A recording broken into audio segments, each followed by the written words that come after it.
Keberadaan organisasi armada tidak dapat dilepaskan dari terbentuknya Angkatan Laut Republik Indonesia atau ALRI. Sejak ditetapkan pada tahun 1959, Koarmada telah berkali-kali berganti nama dan bentuk mulai dari Komando Armada atau Koarma, lalu terbagi dua menjadi Komando Armada Samudra atau Koarsam dan Komando Armada Nusantara atau Koartara, kemudian dilebur menjadi Komando Armada Republik Indonesia atau Koarmada RI, sampai akhirnya menjadi armada kawasan yang dikenal dengan Armada Republik Indonesia Kawasan Barat atau Armabar dan Armada Republik Indonesia Kawasan Timur atau Armatim. Tepatnya pada tanggal 15 Mei 1985, Panglima Angkatan Bersenjata Republik Indonesia, Jenderal TNI LB Murdani, meresmikan dan melantik Laksamana Muda TNI Rusdi Rusli sebagai Panglima Armada Republik Indonesia Kawasan Barat di Dermaga Ujung, Surabaya. Sejalan dengan terbentuknya Koarmada 3 di Sorong, Koarmabar mengalami perubahan nama menjadi Koarmada 1.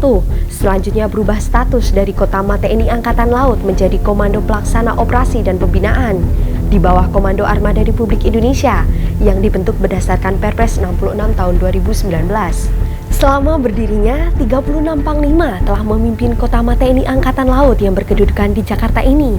Periode 1985 sampai 1993, Laksda TNI Rusdi Rusli, Laksda TNI Imam Taufik, Laksda TNI Haji Wagiman, Laksda TNI Sumartono, Laksda TNI Suntoro, Laksda TNI Yusuf Effendi.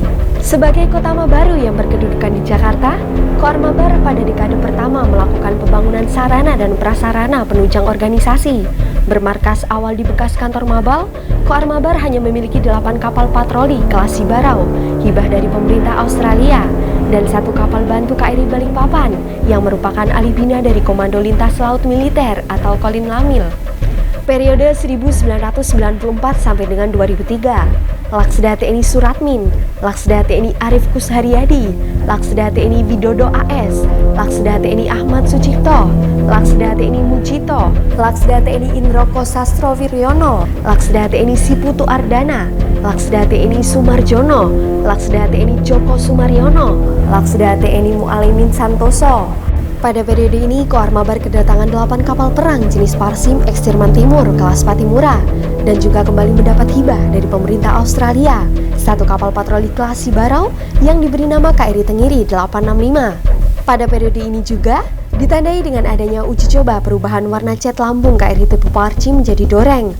Untuk pertama kalinya, TNI Angkatan Laut membangun kapal prototipe berbahan fiber dengan produknya KRI Anaconda 868. Disusul oleh prototipe yang berbeda, KRI Cobra yang menjadi rujukan pembuatan KRI jenis fiber berikutnya.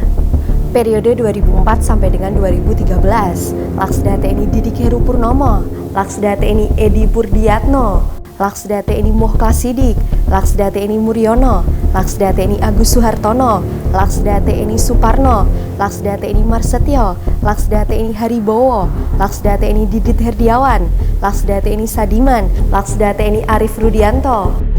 Pada dekade ketiga, Koarmabar kembali mengalami penambahan alutsista dengan dilakukannya alih bina kapal-kapal Parsim kelas Patimura dari Koarmada Timur. Kemudian kehadiran 2 kapal patroli jenis fiber PC-40, KRI Viper dan KRI Tarihu serta 1 unit PC-40 jenis aluminium KRI Krait. Pada masa ini juga terjadi gempa Aceh yang cukup fenomenal disusul gempa Padang, di mana Komando Armada Barat menggelar kapal perangnya untuk memberikan bantuan bagi masyarakat Aceh dan Padang. Periode ini juga ditandai dengan peningkatan Lanal Teluk Bayur menjadi Lantamal 2 Padang dan pembentukan Satkat Koarmabar yang berkedudukan di Tanjung Ubang. Peristiwa yang tak akan terlupakan dan tercatat dalam sejarah, Koarmabar menggelar operasi di luar yurisdiksi nasional Indonesia pada pembebasan sandera MV Sinar Kudus yang dibajak di perairan Somalia.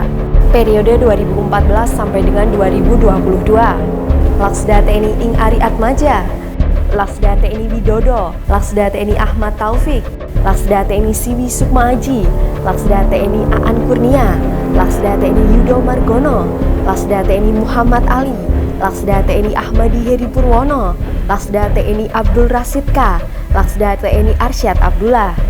Berbagai perubahan dan kemajuan telah mewarnai dekade 10 tahun terakhir ini.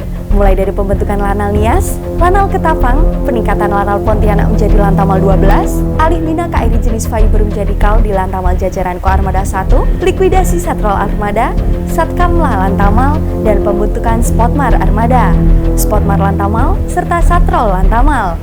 Koarmada 1 akhirnya diperkuat oleh KRI jenis Light Frigate dengan datangnya 3 KRI jenis MRLF, alih bina dari Koarmada 2. Peran Koarmabar pada proses evakuasi korban pesawat jatuh di perairan Pangkalan Bun, pesawat Air Asia KZ8501 penerbangan Surabaya menuju Singapura, dan pesawat Lion Air JT610 dengan rute Jakarta Pangkal Pinang yang jatuh di perairan Karawang.